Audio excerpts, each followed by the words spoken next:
90 yıl, o da 20 ustalıkta güzel bir şeydi.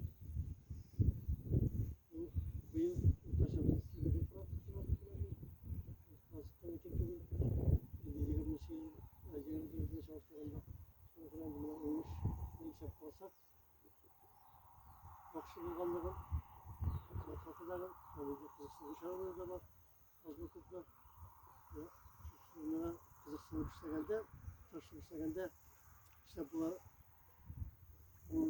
yılgısı Burcu işinde üretime hizmet yapıyorsunuz. Şimdi yaşadığı işte o. Hani de ortasında şokları yani boşak ortasında şoklarını ülke Uluslararası diğer şirketler var. Onların işe soğuk, şimdi iş kalkılıp işe soğuk, işe soğuk ortadan teknik gerekirek onlar bunu starşı kamuoyu kuzalında olarak işte şirketler üzerlerden bu senelerde